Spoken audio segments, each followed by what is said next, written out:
like, bro, she got a kid. Look at his back. Oh my god.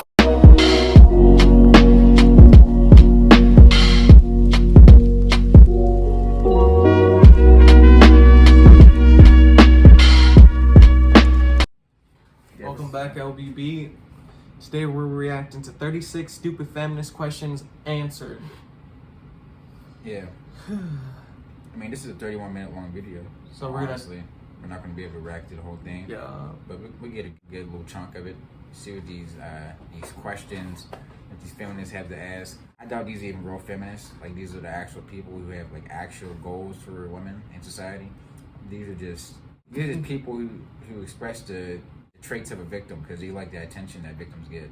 They just spew this nonsense and expect people to pay attention to them. Let's just ignore them. Like, why do you even go out of our way to even acknowledge these people? We obviously know just how feeble and small it is. Like, I lose brain cells just even trying to look in the general direction of a feminist.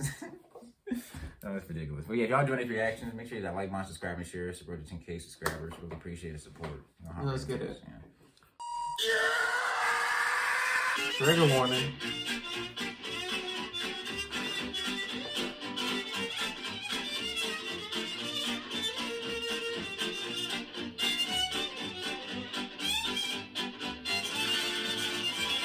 How does it feel to be the same sex as Donald Trump? How does it feel to be the same sex as Sarah Palin?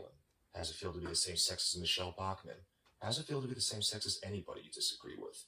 Why does it even matter whether or not I'm the same gender as somebody else? I mean, I'm also the same gender as Abraham Lincoln Einstein and the guy who introduced chocolate to the Western world. So what are you even getting at with this question? Are you trying to say Donald Trump is bad and Donald Trump is a man, therefore men are bad? Why do you hate rom-coms? Or do you just feel like you need to hate them? Everybody likes The Notebook.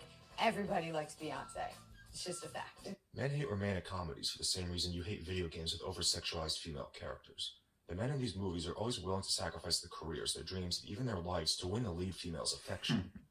Now, I don't have any empirical data to back this up, but it seems to me that romantic comedies and romance movies in general cause women to have unrealistic expectations of men and what love should be like, and these become the expectations that men have to live up to, and it's unfair. Feminists like to bitch about poor representation of women in media intended for men because they promote body image issues and shit like that, and I agree to at least an extent. But it's not any better for men when we're expected to be Prince Charming, ready and willing to sacrifice ourselves physically, mentally, and emotionally, and we're called selfish for daring to have our own desires, or even misogynistic for daring to draw attention to our own problems. These movies appeal to the female fantasy of having a knight in shining armor swear their entire existence to pleasing them, and thus reinforce these notions within their target audience of women like you that you somehow deserve and should expect to have your boyfriends and husbands give up everything that makes them who they are, and basically to humanize themselves for your pleasure, and devote 100% of their time and energy to you. The fact that some of you watching this are scoffing at what I just said only proves my point. You have fooled yourselves into thinking that I'm somehow the one who's being selfish when I object to the notion that men should be expected to cave into all of your demands for the sake of your perverted, idealistic conception of love. And I have no doubts that some of you will accuse me of being bitter at some ex-girlfriend for saying that, but I'm not, and I will preemptively characterize such an argument as an outcropping of the very mentality that I'm talking about. You expect all of your demands to be catered to, and any man who is unwilling or unable to cater to them must have something wrong with them. Us men are human beings with their own interests and goals, and it's selfish for you to expect us to give all that up for you. But these movies condition you to expect exactly that. And that is why we hate romantic comedies. We don't see anything romantic about them. What we see is the reinforcement of unfair and unreasonable expectations about what we should be doing with our own lives. Also, fuck Beyonce. Why do you make women sit around and talk about men in movies When y'all easily just sit around and talk about boobs for hours? One, I don't know. Maybe you should be asking the people who write the romantic comedies you like so much, because those are the movies which have women sitting around talking about men. Or better yet, instead of complaining about how writers depict women in their movies, maybe you should try being the change you want to see and write your own damn movie. Then you can make the female characters sit around and talk about whatever you want, like how men are oppressing them, or how men are objectifying them, or how men are such pigs, or how men spread their legs too far apart on the subway, or how men hate romantic comedies. There's nothing stopping you. 2. You're referring to the Bechdel test, which is bullshit. All of the Twilight movies passed the Bechdel test, but I think you'd hesitate to call any of those movies pro-feminist. 3. I don't know a single guy who ever talks about boobs for hours at a time. I think the only guys who do are medical students learning how to conduct mammograms. You want to know what most of the men I know talk about? Movies, video games, politics, religion, music, sports, cars, boats, technology, work, guns, hunting, places they've been to, people they've met. Don't be talking about women. The subject of boobs actually rarely ever comes up. Contrary to what you may have been told in your women's studies class, Men don't think about sex constantly. If we did, we would never have invented the camera equipment you use to make this video. Ah. Anybody's talking about boobs for hours at a time, it's feminists. You're the ones who are always whining about the designs of fictional characters, complaining that Batgirl's tits are too big. In all honesty, the only time I ever even think about a comic book character's tits is when I hear a feminist bring it up. So I think maybe you're projecting. Why do you automatically assume that you won't like TV or movies that star a female lead? I don't.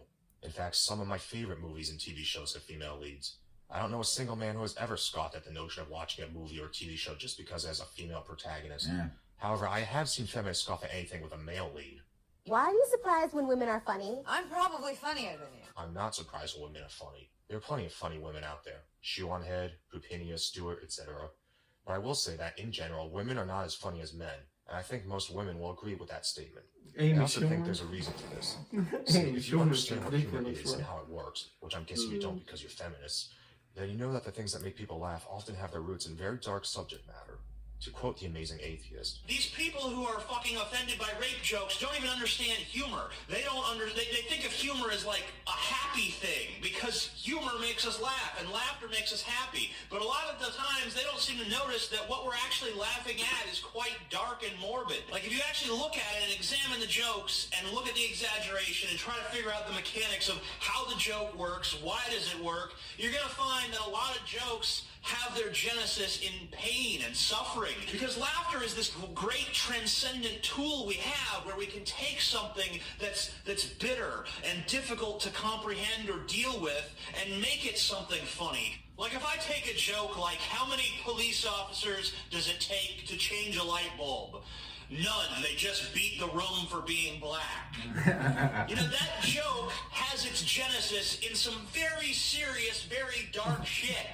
And that joke is not making light of the fact that people have suffered, or it's not making light of the fact that people, you know, marched in the civil rights movement, or that people are racially discriminated against, or police brutality. It's not making light of any of that. What it's doing is it's taking that pain, and it's taking that dark subject matter, and it's helping us transcend it for a moment, and view the absurdity of our circumstance, because that is what humor is supposed to do. Humor at its best takes the elements of the world that are dark and horrible and shows you their absurdity. It shows you the absurdity of the human condition, and that is important. see, men are socially conditioned to not talk openly and honestly about their feelings, which I will talk more about Be a later. man. And that's why we cultivate a sense of humor. The only way we can really talk about the things that upset us is if we do it through the filter of comedy. That's why But you women see have usually the guys joke about privilege like to not be dark subject to such social self-defense. conditioning, and so they don't feel the need to cultivate a sense of humor, and that's why Especially women if you don't have in general no aren't as dad, funny bro. as men. You know how It's to not to act say like a that all man. men are funny or that all women are unfunny. It's just that in general, men are funnier than women. I'm sorry, but that's how it is. Also, no, I rather strongly doubt that you're funnier than me. And it's not because And then you're most women like when men just are judging on funny. how you look So and talk. what? I learned that your sense of humor boils down to saying something rude and then following it with "just kidding." I mean, I'm not the funniest person in the world, but if you think of yourself as the funny one, you probably lack the objectivity to realize that everybody else in your circle of friends probably thinks of you as the annoying one. Just kidding. Actually, I'm not. Why do you think that we're obsessed with you when we hook up? 9 times out of 10, I just want you to leave too. I'm busy. I got shit to do. Probably because you do shit like text us 50 times in the space of 1 hour and slash our tires when we dump you after you accuse us of cheating because you saw our sister's name in our call history. Also, what shit could you possibly have to do? Pluck your eyebrows to the point where they're so unnaturally clean around the edges that they look like they're drawn on? Spend your husband's money on more frumpy sweaters? Buy a tub of Ben & Jerry's and watch Glee? Or write more inane questions for men to answer because you're so lacking in self-awareness that you can't figure out the answers for yourself? Why can't I sleep with as many people as I want to without being judged? When men do it, they're congratulated. Go ahead and sleep with as many people as you want. I don't give a shit. But once again, I don't know anybody who would. The only time I would care is if I was dating you, because if you told me you've been with 20 other guys before I met you, I would naturally assume that there was something wrong with you if you've been in so many relationships and had them all fail. Not to mention the fact that you're substantially more likely to be carrying an STD. And I think it's perfectly reasonable for a woman to view men who have slept with a lot of other women the same way. Also, who's congratulating men for sleeping around? I don't see any guys walking around with trophies for fucking everyone they've met. High five It's not like another having guy. sex with easy women is some kind of achievement.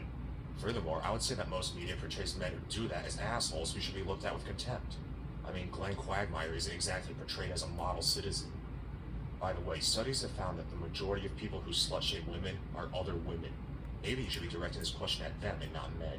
Why do you consider a woman a tease if she doesn't sleep with you after 3 dates, but a slut if she sleeps with you on the first date? Why do you consider a man a douchebag if he doesn't call you back 3 days after he meets you, but desperate if he calls you the next day? In what world does no mean yes? No means no. I don't know anybody who thinks no means yes. Also, this question seems to be in the spirit of the feminist notion that all men are potential rapists, which simply isn't true. I already talked about this at length in my other video, Teach Men Not to Rape is Stupid Rhetoric. Moving on. Why do you say that women are too emotional to be leaders? Maybe if feminists argued with logic and evidence instead of feelings, people wouldn't think that. Then justify catcalling by saying men just can't control themselves. I've never heard a man say either. I have heard women say both, though.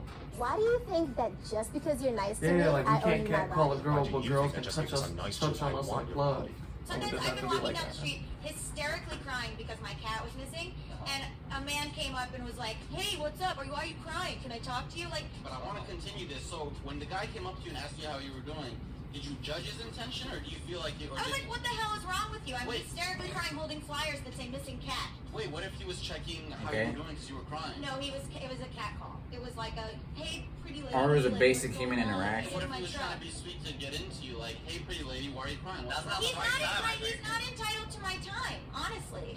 We're not entitled to find your cat that you get on a paper. Your cat. Your cat's dead. It's gone. But it's a different. If he's saying that to get my number, that's different I forgot, than no him coming up and cussing, saying, yeah. "What's Whether you wrong? even I think must what's see your your cat number. around. I'll let you know."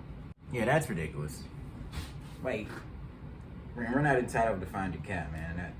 Like you gotta hold. You're sitting there with flyers, crying. Like, That they're just gonna are get you, rained are you on. entitled to disrupt the community because you want to stand in front of the sidewalk crying? I gotta get to work, ma'am. Excuse me. Yeah, You're exactly. blocking the sidewalk with your posters. Gonna hit her like a royal guard. Like we can't even have basic human interaction anymore. Like pretty soon, like I'm finna to stop opening the door for women because apparently that's being misogynistic. Is that part of patriarchal hierarchy? Like me opening the door for you? Am I saying that you're not capable of opening the door? So are men not allowed to be gentlemen no more? If I pick a girl up on a date, should I just let her open the door by herself? Guys actually would take off their whole jacket and let the girl step on it just so they That's can some get movie over. shit. Again, that's some Hollywood movie. Yeah, but that's what I mean. That women expect that. Well, not exactly that, but now they know, like, hey, you better give something up. Or It's you all these better- it's fairy tales they cultivated with in Hollywood, and it's all this propaganda, man. It's like they expect something. from like a the movie. wedding ring. The wedding ring is just propaganda. Just Pretty much. Literally, it's just a rock. It's literally just a movie. It's man. a rock. Like it's meant to be a happy ending. That's how they write it. But yeah, if y'all enjoying these reactions, make sure to like, button, subscribe, and share, man. Keep questioning, keep an open mind, stay logical. We're logical here at Let's Be Blunt, man. We want to hear all your opinions. Let us know what y'all think down in the comments. It's the road to 10K subscribers. We'll see you next time on the video. Peace. Peace. La, da, da, da.